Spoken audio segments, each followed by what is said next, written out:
good afternoon, good morning, good evening, whatever time zone it is, whether you're in the world, it is your Lore Saviour. And I'm recording this video in the latter part of September 2025 in the year of our Lord Taos, and two things have been shoved in my face quite a lot recently.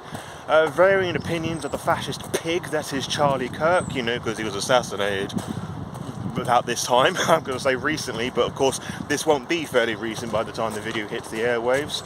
And the last stragglers of TTRPG content creators talking about their Gen Con experiences and trying to hand-fist as much as their usual content in and around that big old religious-like experience that is the Gen Con TTRPG convention, where thousands of nerds from across the plane go to one specific little hotspot in the US of A to buy, play, and discuss all things TTRPGs. Now, I don't usually acknowledge these sorts of things on the channel, and there's quite a few big ones that happen throughout the year. There's the UK Games Expo up in Birmingham, there's the various PAX conventions, and of course there is Gen Con. I'm also vaguely remembering a fairly large one in Germany, the name of which has completely escaped me at the moment, but it will appear in the thumbnail in this video, that's why we'll make an exception for that.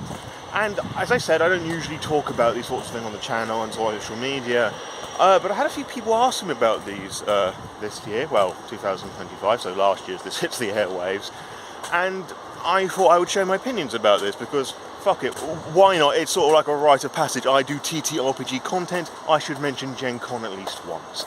Now, for the really boring statements is probably what I feel some of you are going to log off if you haven't done already. I haven't been to any of these conventions, even the more local one, that is the UK Games Expo in Birmingham. It's a bit of a hike for me to get up there, but let's just talk about why I haven't been to any of these, in case any of you are interested, and some other more discouraging factoids that are sort of going to prevent me from going to any of these other sort of conventions. Now, the really big one is the fact that it's money. Right, they're all fairly expensive to do, and if we look at Gen Con specifically, that's a lot of money to get, plane, hotels and all the rest of it organised in and around that. I believe some of the panels you have to pay extra for anyway, and quite frankly, the idea of going to a place, being lost in a sea of thousands of people, being in fuck-off huge queues that you might not even get to see, purchase or participate in the things that you want to go and do the things with, doesn't sound like a lot of fun to me, because quite frankly, if I wanted to play TTRPGs but struggle to find people to play with, or spend money to do so, I can just do that from the safety of my home, really. So I don't think I'm actually missing much there, and if I want to play games in person, I can organise something at my local game shop. So it's not really something that I feel enticed to do, even though there's a handful of American acquaintances and content creators and other whatnot I would like to speak to, meet up with, etc. and so forth. And there's also the elephant in the room that most of these are in America, and I don't know if you're aware of this, but America isn't exactly the most pleasant place in the world, especially with that particularly tiny baby hand orange motherfucker calling the shots, where anybody that isn't a true American is being deported to God knows fucking where. And it's also including people who are wanting to come into the country as tourists, like people are being advised not to go to the fucking US. Students, in particular, are being advised not to leave because they might not be able to come back. And quite frankly, I don't want to be particularly molested by Trump's laws, his eyes goons, or God knows what else is in store for me if I ever tried to go out there. I was never really that eager to go to the US of A anyway, but with things how they are at the moment, and I don't think these things are going to change anytime soon, I'm forever the optimist on Lore by Night, it's not something they fancy doing, really, so we can just completely take that one off the bucket list. Not that it was on there in the first place, but you know what I mean. Again, with the thing with Expo and the one in Germany, I don't have a passport. I could easily rectify that, although with the one in Birmingham I wouldn't need a passport for that one. But again, it's just the money and all the similar issues and gripes, like, if I just want to struggle to purchase, buy and participate in TTRPG goodness, I might as well just stay at home, mate. And let's be honest with ourselves, how many amongst of you are actually going to be playing the actual various TTRPGs that are there? How many of you are just going there to pick up your 50 Shades of D&D or whatever World of Darkness product is there at the time, just to bring things back onto the central core focus of this channel? Like, I see so many people who claim that they are an advocate of, like, talking about independent TTRPGs, but all we ever seem to get from those people is something that loosely resembles Dungeons and Dragons, or Shadow Dark or Merkborg, which, as great as those things are, they all are, at the end of the day, just a variant of D&D, which is a little nauseating. Like, I think we could do a lot better than that, and again, you can just experience all of that from the comfort of your own homes and your local game stores, but it's not exciting as things like Gen Con because you don't have thousands of people to interact with. Now, to many, this sounds like an absolutely amazing experience, whilst others may see it just like an amazing pipe dream because, you know, the monetary issues that I talked about earlier on. Now, for me, interacting or being in the space of thousands of people all making so much fucking noise on top of anything else that may be going on that I haven't quite covered because I haven't been to one of these conventions, so I don't know the full experience. I can only go from what I've seen and heard about. That sounds like a fucking sensory nightmare to me because, as I mentioned before, I'm autistic and I just find large crowds and a large amount of noises and people really fucking overwhelming, to be honest. And I know my limits when I say that I do not think I'll be able to have a good time fully because there is just so much going on, and visual stimuli, smells, etc. and so forth. It would be mainly the noise that would really bother me.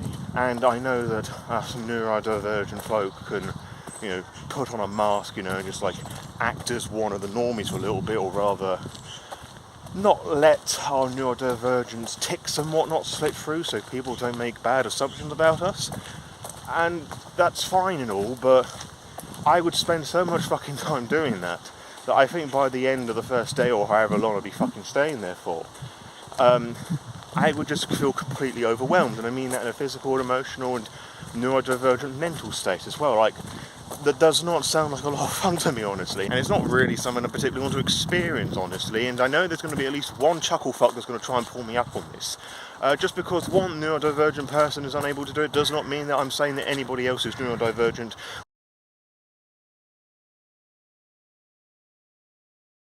and like have fun with those particular issues that I've mentioned with me.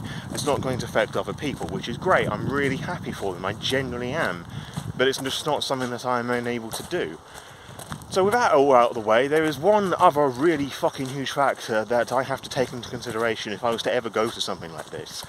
And I know that when I start waffling about it, it's going to piss people off. I'm going to expect people to unsubscribe to me, and I'm going to expect death threats yet again, because this is what happened the last time I talked about this, even just a little bit on social media, which seems fucking wild, honestly, but we're on Lore by Night here. We do things honest, and if you don't like it, well, you don't have to fucking watch my shit. You don't have to participate in it, but I'm just giving you forewarning that I think what I'm about to say to some is considered to be controversial. Now, I want to play a little game with you. You know, this is a TTRPG based channel, and I think we can do just a little bit of roleplay for just a little moment. I want you to cast your mind to 5 or 6 years ago, might even be longer depending on when you watch this video, and I want you to think about what you were doing at the beginning of 2020, right?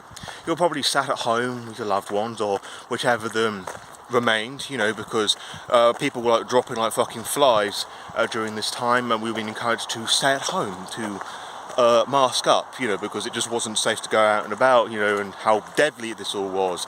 You might remember how some of our biggest world leaders completely mishandled everything, that basically the only ones that had a decent handle on things was New Zealand, which is crazy to think about in retrospect. And some of you might have actually just put total disregard to that because you think you're cool and edgy, and you thought, I'm not going to listen to them, I'm going to go down to the seaside with thousands of other people and just spread this virus like the fucking plague, right? Because it's essentially what happened, because this pandemic that you like to act that no longer exists, well, pandemics don't just disappear after a year or two, just saying. This pandemic was contributed to something known as COVID. You might remember that, you know, it's a bit of a hazy memory for some of you lot now, and despite the fact that you may have lost loved ones over this, that it's still dangerous, it's still killing thousands of people each week, and despite the fact that there is still the issues of it being spread quite around a lot, you lot still feel very eager to go to things like Gen Con, which is essentially just a big old fucking sweatbox, lovely for pathogens and whatnot to spread to each other and like have a little fucking party of their own. You know, buying dice, books, accessories, etc. and so forth. Stuff that you can do at home, at your local game store, safely, in smaller numbers, but you'd much rather go to this much bigger thing for some reason. Explain that one to me. Oh, but it's not that bad, I hear some of you say. I'm just overreacting. Like, people are allowed to go out and have fun and enjoy these things as long as they're protecting themselves properly. Well, again, you go out to one of these bigger things, doesn't matter how many fucking vaccines and masks you fucking wear up, the risk is still there. And I'm just going to give you some true facts here. 2/3 of people have died from coronavirus disabled, which roughly equates to 6 out of 10 people. Which, if your maths is anywhere near as bad as mine, I had to stop and think about that for a moment, that's more than half. And I think the groups that come under that, the elderly, kids I think, people of colour, women, heaven forbid if you're a combination of any of the above, gee, I wonder why. It's kind of like that they're the ones who have it worse, that they are the sort of people that generally struggle in life to afford medicines and the rest of that stuff. So you're essentially putting a lot of compromised people in danger. That's alright, because you've got some shiny new click-clacks. But hold on, Lore. You've been out and about before, you've done things at your game shop, you've met up with your partner, you're in a long-distance relationship for things and this, that and the other, and you didn't mask up for those. What the fuck is going on there, you hypocrite? You know, this isn't exactly the big old gotcha moment that you think this is. I've never once tried to come across that I am perfect. I do have my flaws. But those are very rare examples of me actually leaving my fucking house. I didn't exactly go out much prior to that because I'm riddled with anxiety. I'm sort of an introvert. But with COVID, that has just amplified things tenfold, and where I would feel occasionally anxious and occasionally nervous.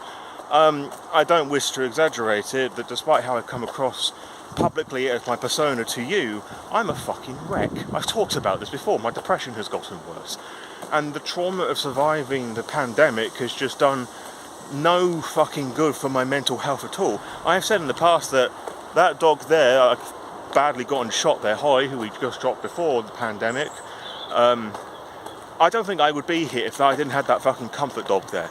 It wasn't purchased to be a comfort dog, very much an impulse purchase thing, not it was cute dog, but like we were chasing some test results for a cat and we saw this woman with a very sickly, skinny Holly, and it was just like one of those like fate moment sort of thing, but it was very much unplanned, by what I mean that it being an impulse purchase.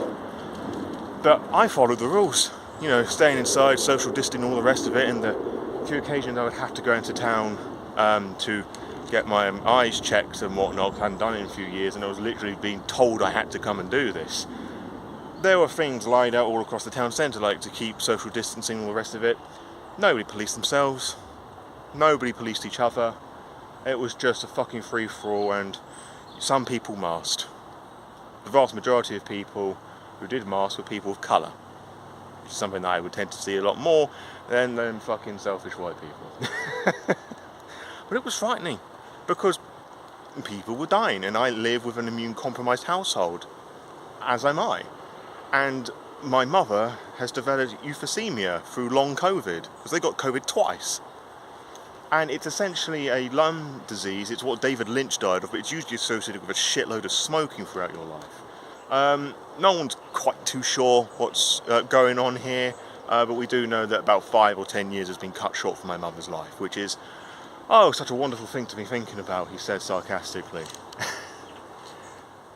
And there isn't enough study or research being put into long COVID. No one really knows what's going on, how it's severely affected people. I remember there was a couple of TikToks or Instagram reels or whatever, there was like a couple of people who had lost all sense of taste. There was one person who, I forget the name of it, but it was essentially that everything essentially tasted like shit and sewage.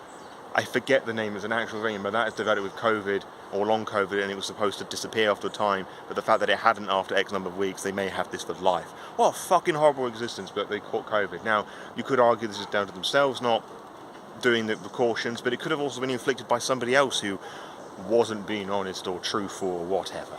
Or somebody who went to a large convention or concert and decided to put themselves first before other people.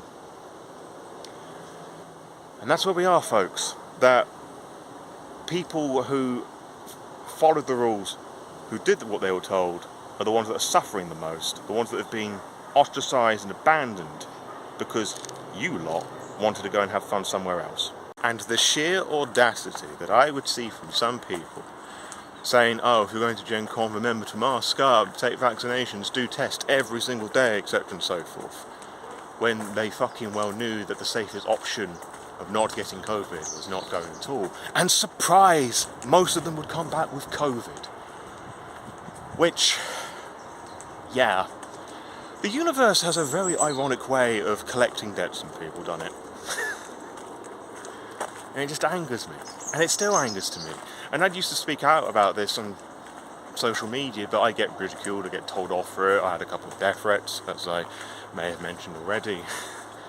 Which is, again, really fucking ironic that I'm trying to get people to stay safe and, you know, maybe skip on Gen Con this year, maybe consider your other options, but no, apparently that the perpetually online TTRPG crowd are so embedded with their TTRPG hobby and their personas that they would much rather just send death threats to people than actually, you know, not participate in this, not killing people from afar, people that they will never meet. That's where we are in 2020, that all the people who claim to be allies to this, that and the other, who say that they care for minority groups, who care for the disabled, you're a bunch of fucking lies, because you'd much rather have some new shiny books and zines and dice over, you know, keeping your fellow man, woman and non-binary person disabled and other minority groups. That's where we are, folks. I've seen and read so many stories from people who have just been abandoned by their friends because they'd much rather just go out and do this, that and the other. Now, I didn't have a huge social life to begin with, but I feel that me sharing these things and talking about these things has just angered people, because how dare I make you feel guilty for your stupid actions? How dare I make you aware that what you're doing is killing people? It's harming disabled people tenfold. 6 out of 10 people, 2/3 of people who have died from the coronavirus are disabled. Yeah. So it got to a point in more recent times where I just haven't bothered as much. Well, really, at all.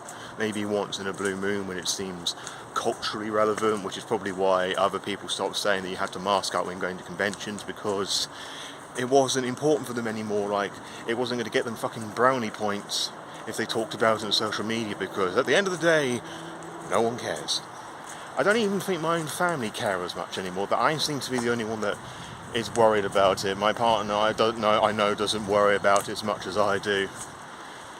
Which is fine, you know, I'm not here to say you shouldn't do these things. I'm just strongly advising that you don't do this, because I'm quite frankly done of telling people, you know, that they shouldn't do X and Y, because all it's got in me is a shitload of aggro and fucking death threats, and quite frankly, I don't need that shit. But I mention it in this video because I've never mentioned it in video form before. I don't even think I'd have done a YouTube community post about it. It's only because somebody had asked my opinions about going to conventions and whatnot that I thought I would just share this little story, for better and for worse. So in short, if it wasn't apparent enough, I cannot see myself at any time in the near future, in good faith and with my own judgment of moral compass, that I will be attending any of these large TTRPG conventions. Beyond the stuff, as you know, generally speaking, that doesn't interest me about it, I would feel absolutely guilt-ridden if I went to one of these things, even the more local one, UK Games Expo, and brought COVID back. You know, I did all the tests, you know, I masked up, I was careful who I interacted with within the realms of going to such a space, and then I do a test and then I find out that I've got COVID. And then I give it to my family and it just makes their lives even worse, or even worse, it ends up killing one of them. I don't know what I would do with myself, to be honest. I personally can't live with that. If you can, good for you, I guess. And this seems a good as enough place as any to end the video, honestly, because that's where I am with everything at the moment, and it doesn't really seem appropriate to like advertise my wares and affiliate link stuff that I usually do, but you know, as I've waffled about, you know, actually supporting independent content creators, you know, rather than killing them off, especially if they're disabled, like your Lore Saviour here, you might as well check them out. I'd appreciate it and all the same, but If you like this brutal honesty and TTRPG knowledge, insight and all things horror in and out of the TTRPG space, game-wise and other things, you could give the video a cheeky little thumbs up, subscribe and share this video with any and everyone who loves what I do or needs a bit of a re-education, honestly. And I will potentially see you on the next upload, wherever that may well be for you. And until next time, farewell.